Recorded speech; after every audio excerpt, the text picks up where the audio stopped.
जी अस्सलाम वालेकुम। Welcome to IT actor. और मेरा नाम जाजिब और हम कर रहे हैं वेब सीरीज़ का कोर्स। इस सीरीज़ में हम वेबसाइट के डिफरेंट एलिमेंट्स के बारे में स्टडी कर रहे हैं। आज हम एक लेआउट खुद डेवलप करते हैं। बेसिकली वेबसाइट का जो लेआउट होता है उसे UI भी कहा जाता है, यूज़र इंटरफेस।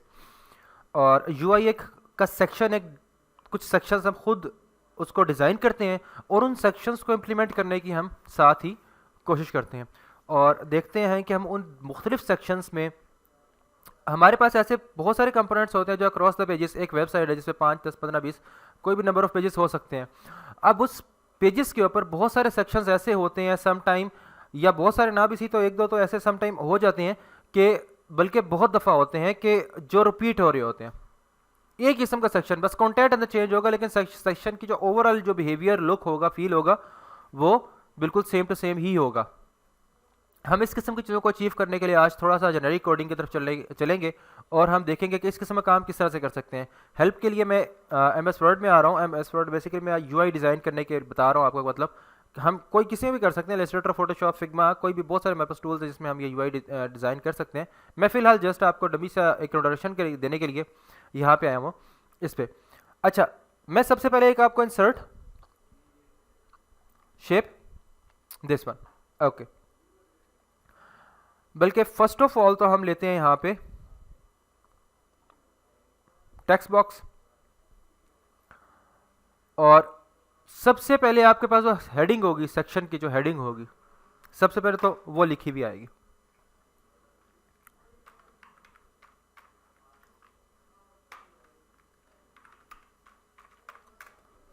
सेक्शन हेडिंग, जो भी आप इसमें आर सर्विसेज XYZ कुछ भी लिखना चाह रहे हैं, ठीक है। और ये थोड़ी सी जो होगी हमारे पास क्या होगी, बोल्ड हो जाएगी, थोड़ी बोल्ड होगी। थोड़ा सा साइज इसका नॉर्मल बिहेवियर से अप होगा। इसका फॉन्ट साइज जो होगा वो अपर केस में आने के बाद लाइक दिस, इसके ये सॉर्ट ऑफ चीज़ें हो जाएंगी, ओके। कलर वगैरह जो हम चेंज करना चाह रहे हैं उसका कलर वगैरह भी हम वहाँ चेंज कर लेंगे। जितनी भी फॉर्मेटिंग डिज़ाइनिंग होगी वो तो पर्सपेक्टिव में बात साथ साथ चलती रहेंगी जैसे हमारा थीम चल रहा है उसमें। लेकिन फ़िलहाल के लिए हमारा अभी स्कोप ये नहीं है। फ़िलहाल मैं आपको खाली UI का एक बेसिकली बताना चाह रहा हूँ कि किस तरह से हम उसको डिज़ाइन करें। अच्छा, ये हमारे पास हेडिंग आ गई और इसी तरह की हमने एक हेडिंग उठाई।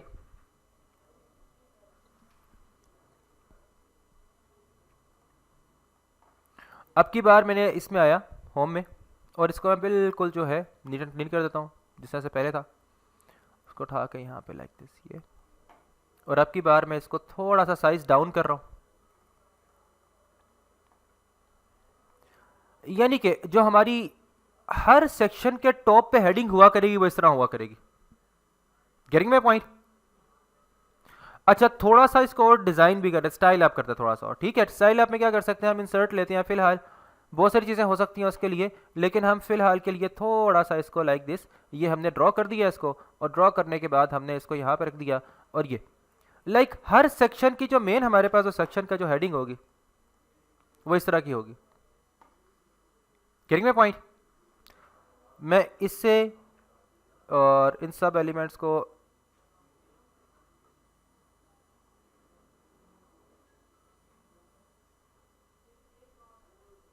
आजा भाई,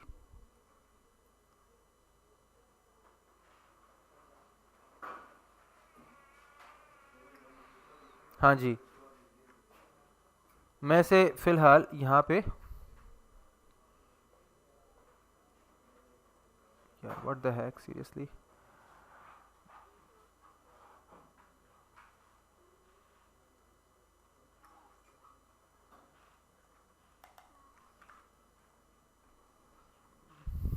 सॉरी, ये थोड़ा सा टाइम ले रहा है। जो मैं करना चाह रहा हूँ बिहेवियर अचीव, उसके लिए पता नहीं क्या ये क्यों ऐसा लाइक दिस, इसको और इसके बाद इसको और ये, और right click and then group and then group, okay. अब इसका फ़ायदा ये होगा कि किसी एक एलिमेंट को जब लेके मूव करेंगे ना, मूव अराउंड करेंगे, तो सारे एलिमेंट्स इकट्ठे ही हमारे साथ जा रहे होंगे, मूव करे होंगे लाइक इस तरह से, ठीक है, ओके। मेन हमारे पास जो हर सेक्शन का जो हेडिंग होगी वो इस तरह की बनी हुई होगी। सेकंड, अब हम क्या करेंगे, सेकंड में करेंगे, हमारे पास इसका सेक्शन आता है, लाइक पहला सेक्शन हमारे पास जो आ जाता है सर्विसेज के लिए, किसी भी चीज़ के लिए, तो हम यहाँ पे रखते हैं, थीम ये बनाते हैं कि लेफ्ट साइड पे हमारे पास क्या आएगा, एक अदद इमेज आएगा, like here we have a image, इस ब्लू में कोई पिक्चर आएगी, रेलिवेंट पिक्चर आएगी, और यहाँ पे हमारे पास जो होगा क्या आएगा, एक अदद टेक्स्ट बॉक्स आएगा जो कि पर्टिकुलर आइटम की बारे में डिटेल्स, रैंड का फंक्शन यूज किया, और रैंड के मैं करता हूँ, लेट से मैं कहता हूँ मुझे 3 पैराग्राफ्स चाहिए और एंटर करता हूँ। चले, अब ये हमारे पास सिचुएशन अचीव हो चुकी है।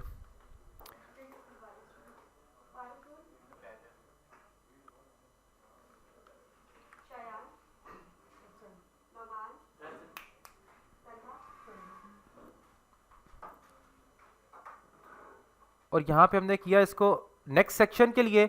अब नेक्स्ट सेक्शन में मैं ये चाह रहा हूँ कि ये जो मेरे पास पिक्चर है ये मेरे पास बिल्कुल यहाँ पे एडजस्ट होके आ जाए राइट साइड पे, और लेफ्ट साइड पे आपके पास जो है वो टेक्स्ट आ जाए। सिचुएशन समझ आ रही है? थर्ड में क्या करते हैं, थर्ड में हमारे पास अगेन एक नया सेक्शन आएगा, उसकी हेडिंग आपके पास यहाँ पे आएगी, और उसके बाद अब की बार पिक्चर अगेन कहाँ पे आएगी आपके पास, लेफ्ट पे, और टेक्स्ट किस पे आ जाएगा, राइट पे आ जाएगा। कंट्रोल पी एंड, मतलब ये बनाना चाह रहा हूं, इसमें रिपीट कितनी चीजें हो रही हैं, एक तो जो हेडिंग है बार बार, स्टाइल तो सेम है, कंटेंट ही चेंज होगा हेडिंग का, first heading, second, third heading, सबका हेडिंग सेम रहेगी कि नहीं रहेगी, 3 दफा सेक्शंस की जो हेडिंग बन रही है सेम है कि नहीं है। नेक्स्ट आपके पास थीम तो एक ही है कि इनसाइड आपके पास क्या चल रहा है, इमेज और टेक्स्ट ही घूम फिर रहे हैं। फर्स्ट सेक्शन में अगर आप देखते हैं तो आपके पास इमेज लेफ्ट पे है, सेकंड में राइट पे इमेज, और ये थर्ड सेक्शन में अगेन इमेज लेफ्ट पे आ गया। ये यूआई जो आपको मैंने बना के दिखाई है, ये समझ आया आपको करना क्या है, basically what we are going to achieve today, ठीक है। अब देखें इसमें चीज़ों की स्टाइलिंग कितनी सारी रिपीट हो रही है। अगर आप इस सेक्शन का सिर्फ एक दफा बिहेवियर चेक करते हैं इस सेक्शन का, तो इसमें सेम बिहेवियर है कि मतलब एलिमेंट्स आपस में आमने सामने, फ्लेक्स बिहेवियर है इसका, सेम यही बिहेवियर इस सेक्शन का आपको नजर आ रहा है, और सेम यही बिहेवियर आपको इस सेक्शन का नजर आ रहा है। पेरेंट में 2 चाइल्ड है आपस में in front of each other, is it. अब हम यही काम करेंगे इसको इंप्लीमेंट करने के लिए। 3 दफा हेडिंग उस तरह से रिपीट हुई है, और 3 दफा के बाद कंप्लीट वेबसाइट में नंबर ऑफ टाइम्स यही हेडिंग बिहेवियर सेम रिपीट हो सकता है, तो हम क्यों ना जेनेरिक एक दफा हेडिंग की क्लास बना के रख लें, ठीक है। हम बनाते हैं, हमने बनाई जनाब एक क्लास, मेन में आई, और हम करते हैं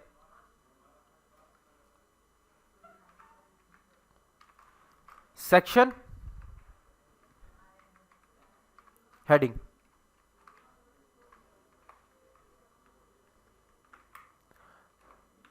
सेक्शन हेडिंग की हमने क्लास बना ली। इस सेक्शन हेडिंग के अंदर क्या क्या चीजें चाहिए हमें, हमें 2 चीजें नजर आ रही हैं यहां पे, एक तो नीचे टेक्स्ट लिखा हुआ है, और एक इसके ऊपर ये टेक्स्ट लिखा हुआ है। ये कैसे लिख सकते हैं, कोई बता सकता है मुझे?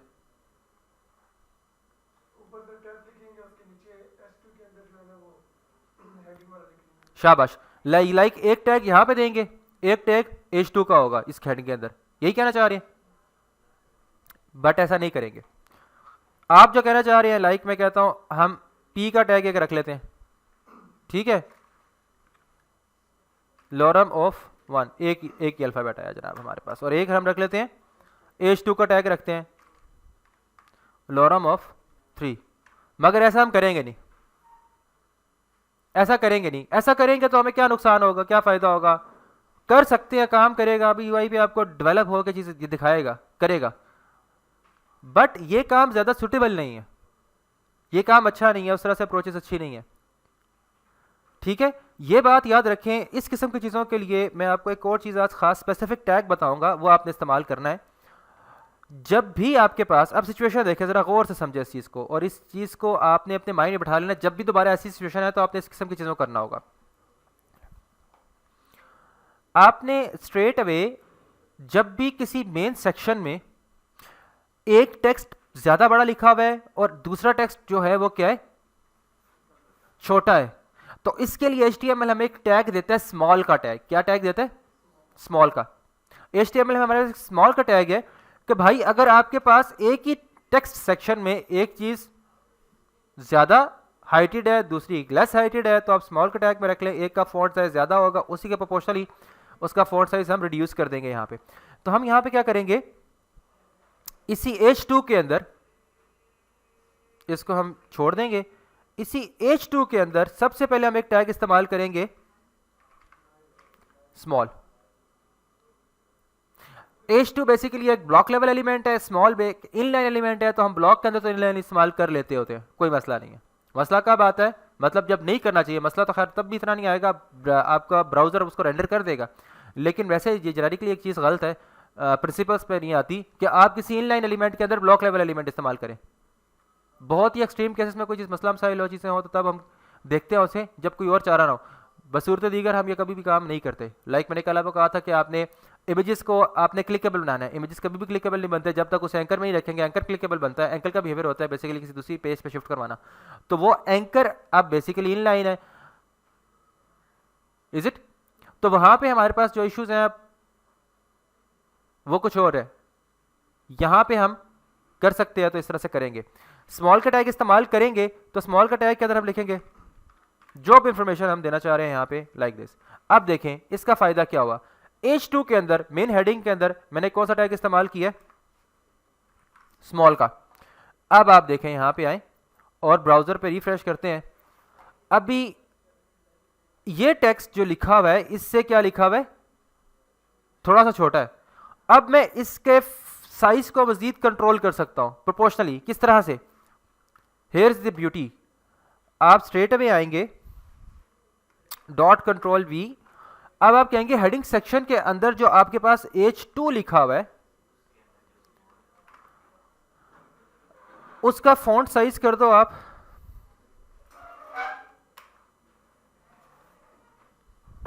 इसका फॉन्ट साइज आप कर दे जनाब 2 REM। फॉन्ट साइज के लिए हम नया फंक्शन ही पढ़ेंगे कैलकुलेशन का, ठीक है? तो अभी फिलहाल मैं वो टीच नहीं कर रहा आपको, अभी तक के लिए आप इसी पे रहे, स्टक रहे। और इसके अंदर आप करें जनाब जो स्मॉल का टैग अवेलेबल है, इसके स्मॉल के टैग के आप क्या कर देंगे, इसका फॉन्ट साइज देंगे। आप कहेंगे फॉन्ट साइज दें, लेकिन फॉन्ट साइज कितना स्मॉल करना है, कितने % स्मॉल कर दो? मैं कहता हूँ 50% स्मॉल कर दो। लो जी, नया यूनिट देने की जरूरत पड़ी हमें कि इतने आ रही हैं, इतने पिक्सल, इतना जान छूट गई, उससे कहीं छूट गई। आपने कहा कि जो भी पेरेंट का साइज है उसका पेरेंट का साइज कितना 2 REM है, और 2 REM का 50% कर दो। ऐसे स्मॉल करो, लेकिन कितना % स्मॉल करो? 50%। हम 70% स्मॉल करते हैं, 30% जितना हमें चाहिए। बहुत छोटा चाहिए तो मजीद स्मॉल करेंगे। और अब आके हम इसके बिहेवियर को चेक करते हैं यहाँ पे। अब ये क्या कर रहा है हमारे पास, देखिए स्मॉल हो रहा है कि नहीं हो रहा। हमारा तो क्या था क्या चीज बिहेवियर था कि वो स्मॉल ऊपर पड़ा हुआ है लाइन पे, यहाँ पे क्यों नहीं आ रहा? हम क्या करेंगे, ऐसे हम स्मॉल कर लेंगे स्ट्रेट अवे, ये क्योंकि इनलाइन एलिमेंट है तो इसे कर लेंगे हम display block, and here we are good to गो।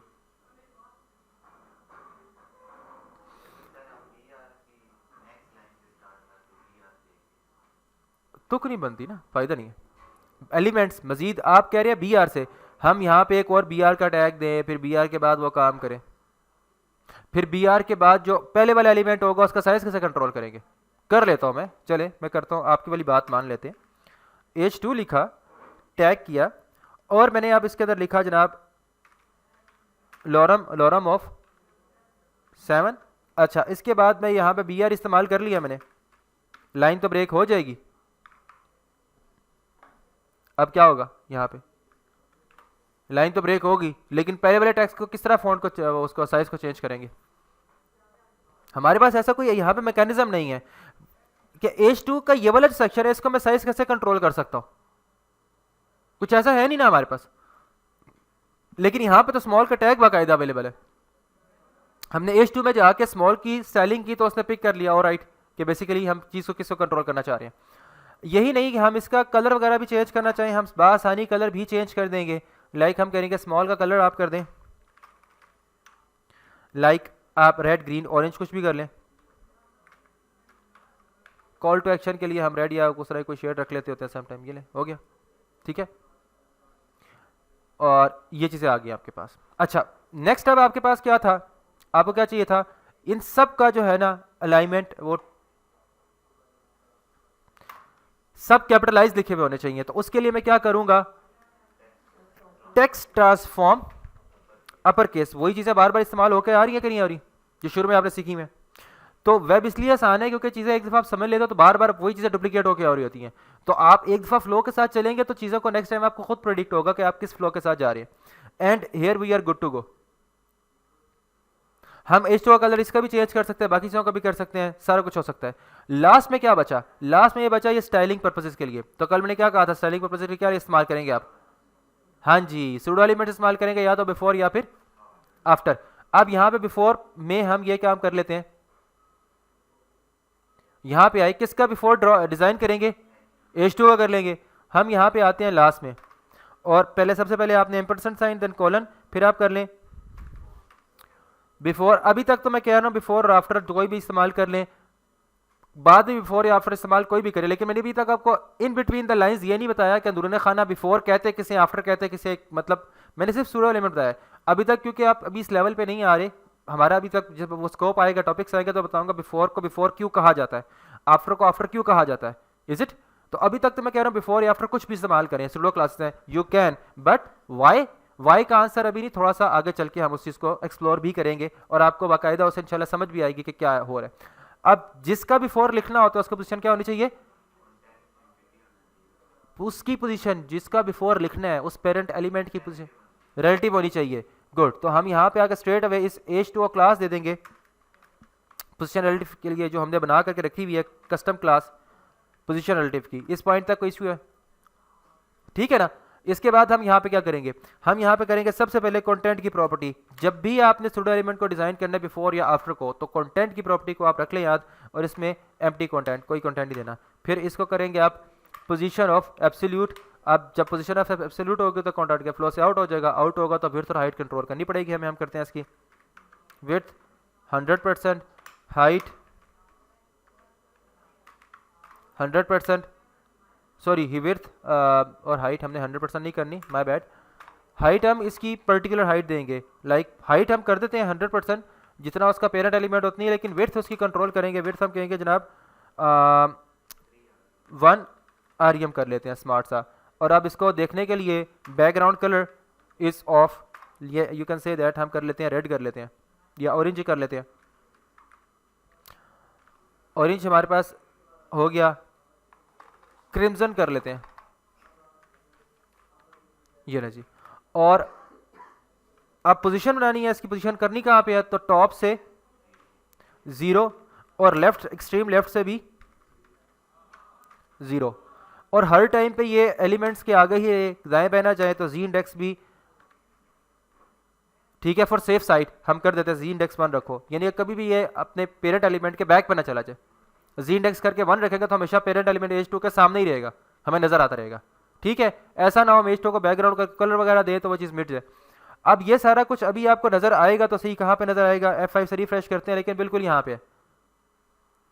तो मैं चाह रहा हूँ थोड़ा सा H2 को पैडिंग लेफ्ट दे दूं, पैडिंग लेफ्ट दूंगा तो उसका कंटेंट L वगैरह आगे आ जाएगा और जगह बच जाएगी। अब हम यहाँ पे आगे क्या करेंगे जनाब, इसको H2 को हम कर देंगे यहाँ पे पैडिंग ऑफ लेफ्ट। पैडिंग क्यों, बिकॉज पैडिंग इनसाइड स्पेस होती है, मार्जिन तो होता है आउटसाइड स्पेस होती है, हमें तो H2 के अंदर जगह बनानी है ताकि थोड़ा सा वो साइड पे और वहां पे सूडो एलिमेंट आ सके। पैडिंग लेफ्ट हम करते हैं 1.5 REM, ये देखिए जनाब, इज इट क्लियर हो गया यहां तक। अब इसकी खूबसूरती क्या है, खूबसूरती यह है कि एक दफा डिजाइन किया, अब बार बार डुप्लीकेट ही करना और कुछ नहीं करना हमने, ठीक है। जब जब जरूरत पड़ेगी तब तक कर लेंगे हम इसे। एक काम तो ये हो गया। सेकंड, हमारे पास सेक्शन हेडिंग बन गई और ये भी सेक्शन हेडिंग हमारे पास बनी बनाई मौजूद है। यहां पे इन दोनों चीजों को हमने छोड़ दिया। अब नया सेक्शन बनाते हैं। अब हमें ऐसा सेक्शन चाहिए जिसमें एक तरफ क्या होगा, टेक्स्ट होगा, और दूसरी तरफ क्या होगा, इमेज होगा। Getting my point. अब टेक्स्ट और इमेज के लिए हम क्या करेंगे, हम ये कर लेते हैं, सेक्शन बनाते हैं, जेनेरिक सेक्शन बनाते हैं, बल्कि सेक्शन नहीं डिव बनाते हैं, क्योंकि सेक्शन तो मेन वाला जो आएगा उसमें वो होगा। लाइक डिव करते हैं, हम क्लास देते हैं ऐसे, हम क्या कॉमन नेम ऐसा क्या प्रेडिक्ट करें आप इस चीज के लिए, पर्टिकुलरली इस चीज के लिए क्या नेम प्रेडिक्ट करते हैं आप?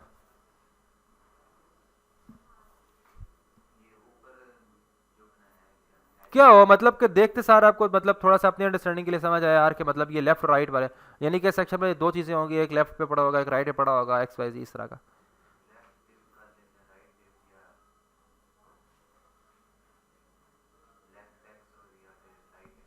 मैं बताता हूं, मैं से एक नाम देता हूं, थीम पॉड, ठीक है। थीम पॉड के नाम से मैंने जनरल क्लास बनाई है, जेनेरिक से क्लास बनाई है। मैं इस क्लास में क्या करूंगा, मैं इस क्लास में ये करूंगा कि मैं रखूंगा डॉट थीम पॉड लेफ्ट और theme pod right, getting it? अच्छा, थीम पॉड को स्ट्रेट अवे कॉपी करें, इसको डिस्प्ले फ्लैग्स के लिए डी फ्लैग्स की क्लास दे दें आप।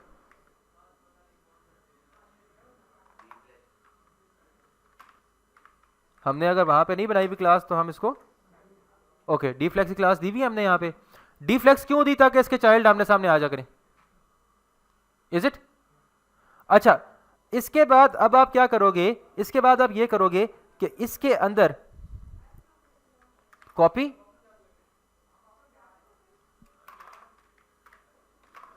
ऑलराइट, थीम पॉड में आप आ जाओ, थीम पॉड में आप आने के बाद करो थीम पॉड लेफ्ट,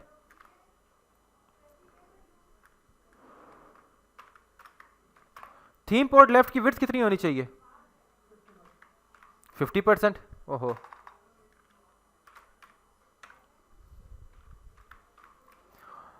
और इसी तरह से आपके पास थीम पॉड, मैंने राइट नहीं लिखा। अच्छा, एक और चीज भी देख लें, नहीं बल्कि अभी वो उसकी बारी नहीं आई।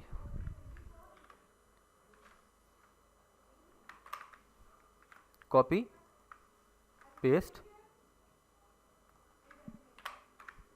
Copy and here we are good to go.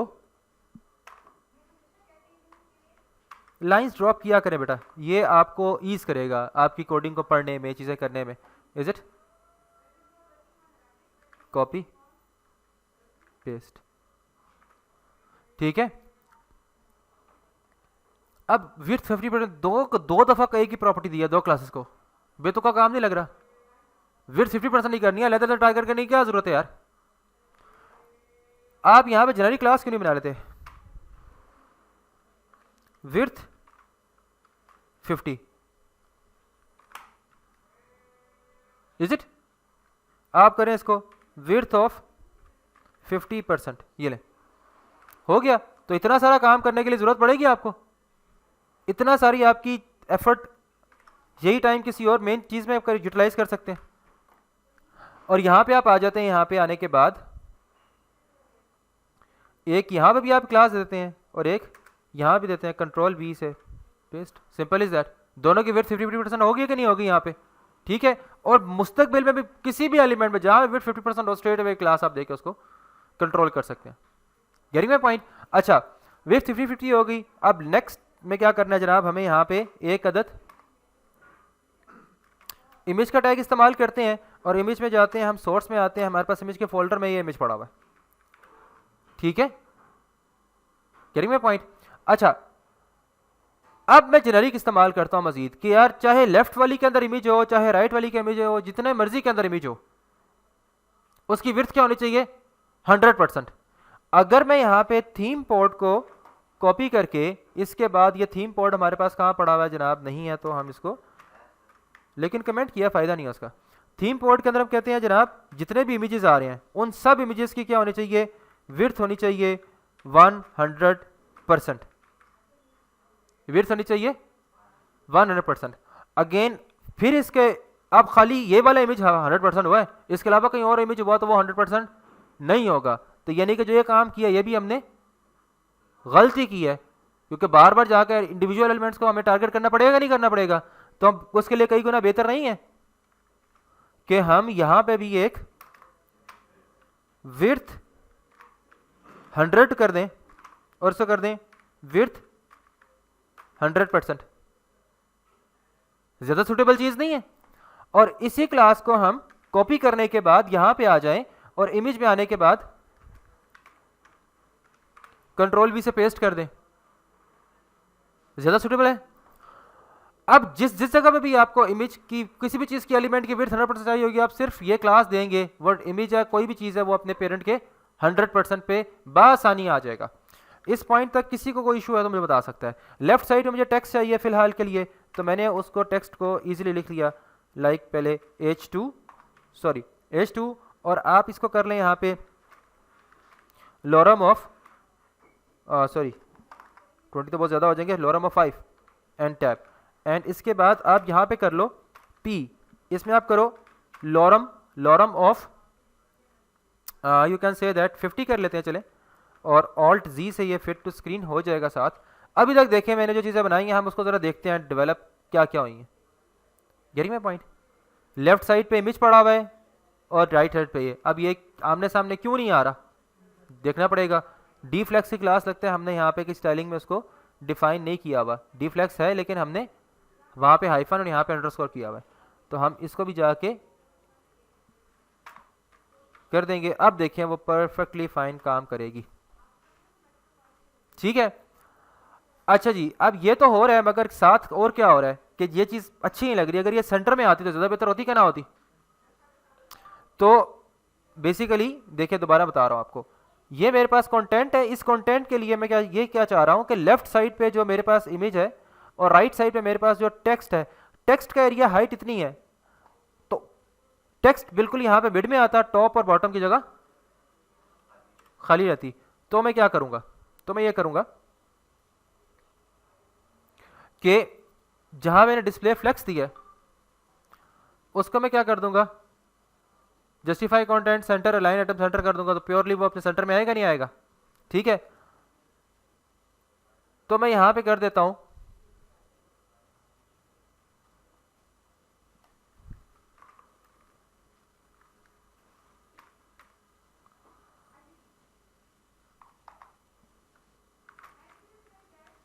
Align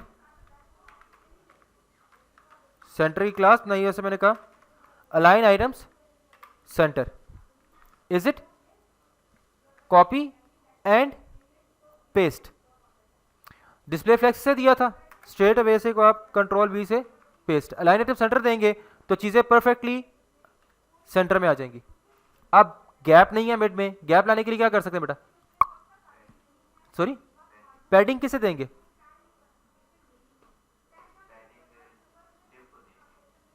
किस डिफ को, लेफ्ट और राइट दोनों को देंगे, ठीक है, ताकि सिमेट्रिक रहे चीजें। देखें जी, हम करेंगे अब मजीद आपको थोड़ा सा मैं यहां पे करता हूं चीजें, चले अब पैडिंग के लिए मजीद जेनरिक क्लासेस बनाते हैं ना, आप बिल्कुल ही कंफ्यूज हो जाए, तो उसके लिए बेहतर है कि थोड़ी सी स्टाइलिंग नॉर्मल भी कर लेते हैं जो हमारे कन्वेंशनल मेथड है, ठीक है।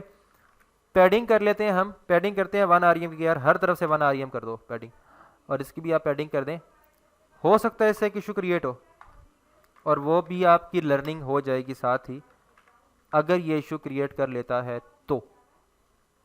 F5 से ये, अच्छा आप देखें, अब मैं चाह रहा हूं कि जब छोटी स्क्रीन पे आए तो टेक्स्ट या इमेज ऊपर और टेक्स्ट नीचे आ जाए, होना तो ये चाहिए। मोबाइल स्क्रीन भी या छोटी स्क्रीन पे तो चलने लेगा, लाइक ये मोबाइल स्क्रीन पे आप आते हैं तो अब आप देखें मोबाइल स्क्रीन पे आने के बाद ये तो बिल्कुल इसका बिहेवियर वियर्ड लग रहा है। होना क्या, जितना टेक्स्ट एक बड़ा इमेज बड़ा सा ऊपर होता और टेक्स्ट नीचे होता। ये काम करने के लिए हम क्या करते हैं, जहां पे डिस्प्ले फ्लेक्स हमने दिया था उसी को हम एक और काम करते हैं, फ्लेक्स रैप। रैप भी हमने पढ़ा था रिस्पॉन्सिव के लिए, किसी को याद हो, जब हमने रिस्पॉन्सिव की मीडिया क्यूरी पढ़ रहे थे हम लोग। फ्लेक्स रैप, रैप ये ले,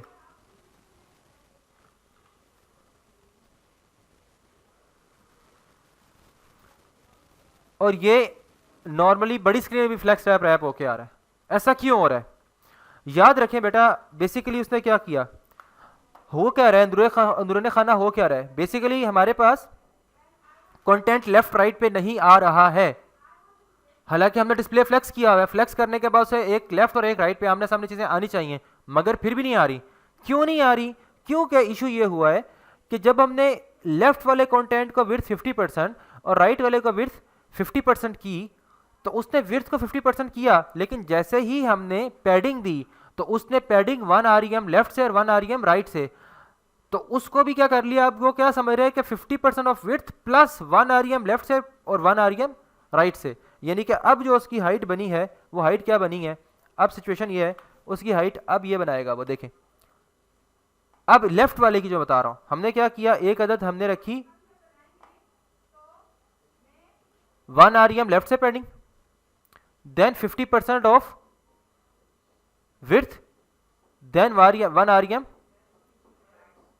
राइट से। इसकी भी 50% विड्थ थी, राइट वाले की 50% विड्थ थी, वो तो 100% कंप्लीट हो गया। दोनों को हमने क्या दिया, 1 REM पैडिंग, लेफ्ट राइट से 1 REM, दूसरी को भी 1 REM लेफ्ट राइट से। तो अब क्या बन चुका है, 100% विड्थ प्लस 4 REM, ऐसे ही है कि नहीं है? अब वो 4 REM की वजह से क्या हो रहा है कि 50% विड्थ से आगे स्पेस निकल रही है, वो यहां भी वो नीचे चला जा रहा है वो, ठीक है। अब मैं क्या करूंगा, अब मैं ये करूंगा, इसी को काउंटर करने के लिए हम एक प्रॉपर्टी पढ़ते होते हैं, आपने ग्लोबल सेलेक्टर भी आज पढ़े। ग्लोबल सेलेक्टर क्या होता है, आप स्टार ग्लोबल सेलेक्टर होता है, पूरी वेबसाइट में कोई चीज़ अवेल करवानी है तो आप ग्लोबल सेलेक्टर से करते हैं। आप इसे करोगे, आप कहेंगे ऐसा जनाब कि आपने जो हर एक चीज़ को करना है, box sizing border box, box sizing border box ये करेगा कि जितनी भी विड्थ रहेगी पैडिंग उस विड्थ के अंदर ही रखेगा। आपने विड्थ 50% रखी है, अब आपने 50% के साथ जब उसे पैडिंग देंगे तो पैडिंग दे अप्लाई करने से उसका कंटेंट की विड्थ बढ़ेगी नहीं, इंक्रीज नहीं होगी, ठीक है। जब हम ये बॉक्स साइजिंग बॉर्डर बॉक्स नहीं करेंगे तब क्या करेगा, जब भी विड्थ के बाद पैडिंग देंगे तो वो उसकी विड्थ को इंक्रीज कर देगा, यानी कि पैडिंग अप्लाई करने के बाद क्या होगा, विड्थ भी क्या हो जाएगी, उतनी इंक्रीज हो जाएगी। तो हम चाहते हैं कि पैडिंग अप्लाई करने के बाद विड्थ इंक्रीज ना हो, इसलिए हमने बॉक्स साइजिंग बॉर्डर बॉक्स कर दी है। अब आप देखें आमने सामने आ गया, यानी कि जो पैडिंग ले रहा है विद इन द 50% विड्थ ही ले रहा है। इंस्पेक्ट करें, ये पॉइंट समझ आया कि बिल्कुल ऑलराइट। हम इंस्पेक्ट करते हैं और देखते हैं, क्लिक करें, ये इसकी विड्थ कितनी इस वक्त बता रहा है, दिस वन विड्थ कितनी है जनाब आपके पास 50%, और जो पैडिंग है वो पैडिंग उसने 50% के अंदर ही कंज्यूम की हुई है। ये क्यों की है, बॉक्स साइजिंग बॉर्डर बॉक्स। अगर मैं बॉक्स साइजिंग बॉर्डर बॉक्स को हटा दूंगा तो वो पैडिंग को जब विड्थ में ऐड करेगा तो विड्थ प्लस पैडिंग कर देगा, उसकी विड्थ इंक्रीज करवा देगा। गेटिंग माय पॉइंट, ठीक है। और इसके बाद हम यहां पे आ जाएंगे मीडिया क्यूरी में,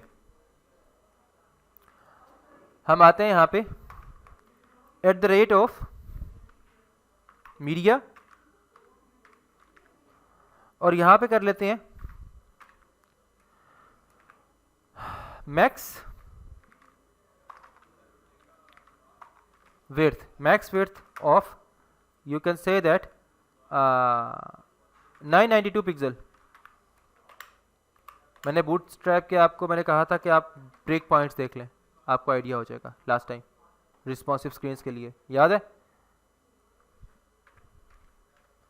बूटस्ट्रैप 5 ब्रेक पॉइंट्स, इसको देखेंगे आप आकर तो आपको बताएगा कि आपके पास डिफरेंट साइजेस, स्टैंडर्ड स्क्रीन के लिए स्टैंडर्ड साइज ही हैं, यानी कि एक स्क्रीन ब्रेक करवाते हैं 1400 पिक्सल पे, उसे क्या कहा जाता है XXL, दूसरी स्क्रीन होती है 1200 पिक्सल, जिसे एक्सेल कहा जाता है, तीसरी स्क्रीन होती है हमारे पास 992 पिक्सल पे जिसे LG कहा जाता है लार्ज, ठीक है। तो मैं 992 पे आकर ब्रेक करवा रहा हूँ, यानी कि जब स्क्रीन कम होती 992 पे आ जाए तो क्या करना है, तो मैं कह रहा हूँ कि जनाब ऐसा करें, इसके ऊपर आके जो हमारे पास कॉपी, इसके अंदर जो मेरे पास डॉट विड्थ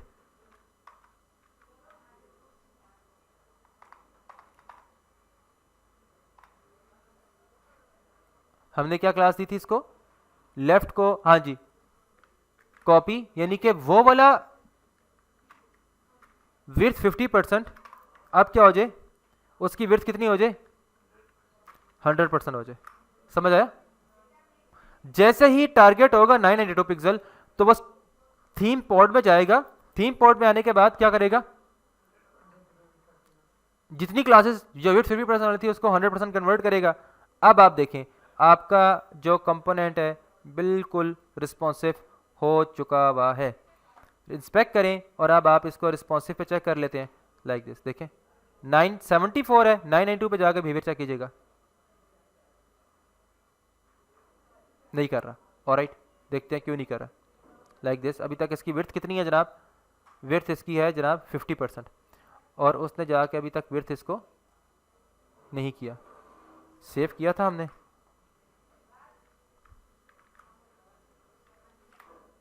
हो गया, सेव नहीं किया था। Getting my point? 992 पिक्सल से पहले आमने सामने, उसके बाद ऊपर चले आ गए।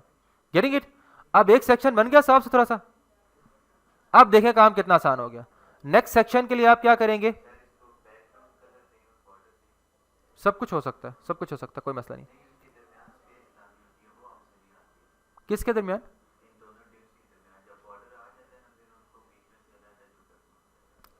अभी तो हो रहा है, ये ले मोबाइल पे ले आते हैं, स्पेस है ना।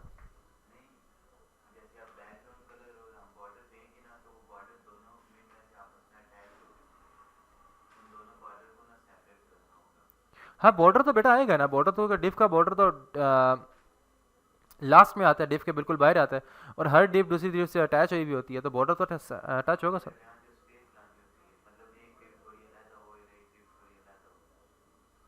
आप ना एक यूआई बना के लेके आए, फिर उससे बात करते हैं कल की वीडियो में, ठीक है? यूआई बना के ले आए, उसी को फिर डिस्कस भी कर लेंगे इंशाल्लाह, ठीक है?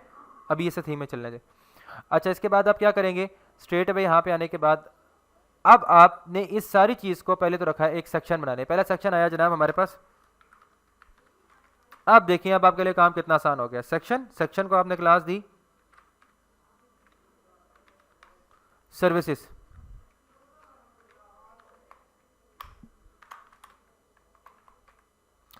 अब इसके अंदर क्या आएगा, यही कंटेंट आएगा। स्ट्रेट अवे किया, कॉपी और पेस्ट, ठीक है? सर्विस का सेक्शन जा चुका है, तो आप इसे क्लोज क्लैप्स करके रख लें। नेक्स्ट आपके पास क्या आया,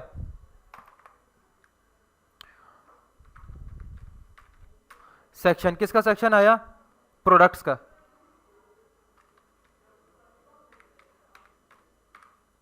नाम तो जेनेरिक रखे जा सकते हैं ना, मतलब मैं कोई सा भी, मतलब एक सेक्शन में हम सर्विसेज बता रहे हैं, हम सर्विस क्या दे रहे हैं, दूसरे में बता रहे हैं हमारी प्रोडक्ट्स कौन कौन सी प्रोडक्ट्स को बेच रहे हैं हम लोग, क्या ख्याल है? ठीक है, कंट्रोल वी, उसके अंदर भी ये चीज आ गई, ठीक है? थर्ड में आप आ जाए, और सेक्शन का नाम क्या रख सकते हैं, और कोई सर्विसेज हो गया, प्रोडक्ट्स हो गया, और हाँ न्यू अराइवल्स, ठीक है।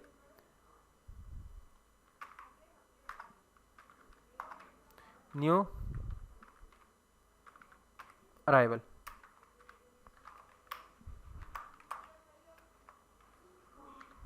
कंट्रोल भी। आपने सारी की सारी कोडिंग एक दफा की है, और आपके पास क्या आपको यहां पे कुछ भी, अभी देखें, कुछ भी खास दोबारा स्टाइलिंग करने की जरूरत पड़ रही है? सेक्शंस अपने सेम बिहेवियर में आ रहे कि नहीं आ रहे? वन लास्ट थिंग कि अब हमारे पास होना क्या चाहिए था कि लेफ्ट साइड राइट पे थी, तो मैं क्या कर लूंगा जनाब, एक क्लास बनाऊंगा,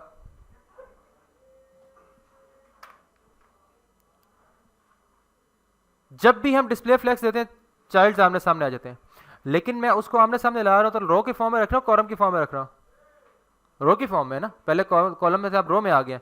अब मैं करता हूं रो इनवर्स की क्लास बनाता हूं, रो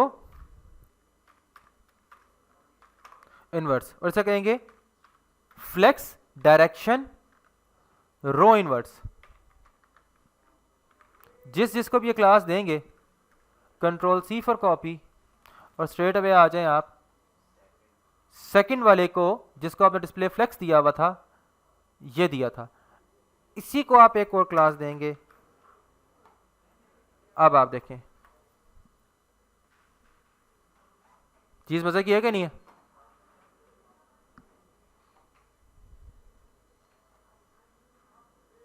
ठीक है,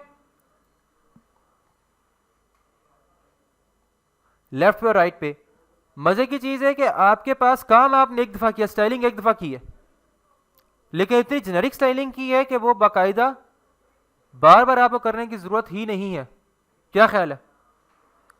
अभी तो 3 दफा इस्तेमाल हुआ है, 30 दफा भी इस्तेमाल हो, 300 दफा भी हो, आपकी स्टाइलिंग एक दफा हो क्या नहीं होगी? और क्या बार बार करने की जरूरत है?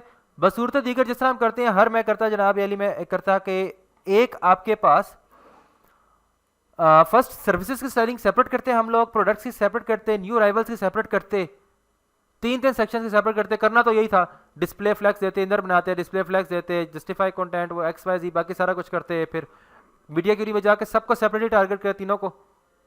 ऐसे ही होता कि नहीं होता? ठीक है, लेकिन हमने उसको मीनिंगफुल वे से ऐसा किया है, इस तरह का डिज़ाइन किया है कि चीज़ें हमारे पास प्योरली जेनेरिक होके आ रही हैं, और जेनेरिक होने से हमें फ़ायदा क्या हो रहा है कि हमें बार बार स्टाइलिंग करके अपना वो जो एफर्ट है वो वेस्ट करने की ज़रूरत बिल्कुल भी नहीं है। हम इजीली उसको टैकल कर सकते हैं, इन चीज़ों को बासानी कर सकते हैं। समझ आया या नहीं आया? सो आज के लिए एक ये था, और मैंने कुछ आपको कहा था भी टीच करूंगा। स्ट्रॉन्ग का टैग अभी नहीं, वो आगे फ्यूचर में बताऊंगा आपको, अभी उसकी ज़रूरत नहीं है। इसके अलावा कुछ और आज के लिए चलें, आज आप ये भी ग्रेस कर लें तो ये बहुत ज़्यादा है आपके लिए। ठीक है, ये कल तक आपने मुझे बिल्कुल सेम टू सेम इस तरह का एक सेक्शन डिज़ाइन करके प्योरली देना है, और उसमें ओरिजिनल कंटेंट लिख के देने हैं आपने। Getting my point? ठीक है, और जेनेरिक नाम रखें, इस तरह का कोई जेनेरिक नाम।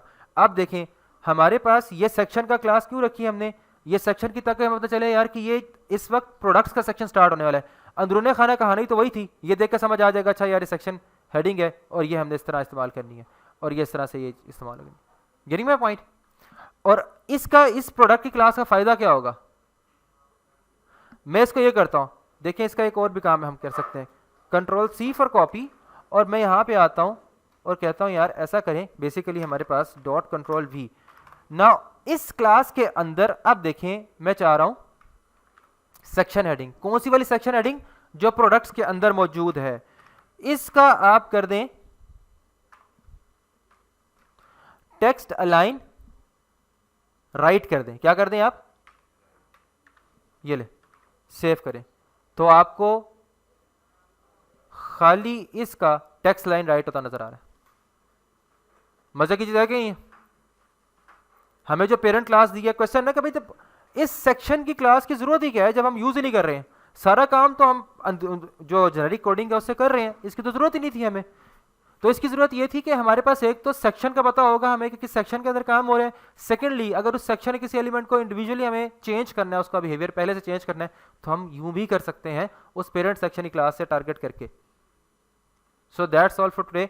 मैंने जेनेरिक स्टाइलिंग की बेसिक्स से लेकर के मतलब फ्रॉम जीरो टू हीरो वाला काम किया। एक ही क्लास के अंदर आपको मैंने बाकायदा जेनेरिक स्टाइलिंग के जो प्रिंसिपल्स हैं उसमें मैंने टीच करने की आपको कोशिश की है। अब इन प्रिंसिपल्स को आप 2-3 दफ़ा देख के अच्छे तरीके से इम्प्लीमेंट करने की कोशिश करें, और फ्यूचर में जब भी आपने काम करना है तो इसी तरह से ही काम करना है। मैं आपको जो भी यूआई दूंगा उसमें आपने देखना है कि क्या ज़रूरत इस किस्म की है, तो आप कॉमन सेक्शन से स्टाइलिंग कॉमन करेंगे, इस तरह जेनेरिक आप नाम रखोगे। ठीक है, तो मिलते हैं फिर नेक्स्ट वीडियो में, तब तक के लिए स्टे ब्लेस, टेक केयर, अल्लाह हाफिज़।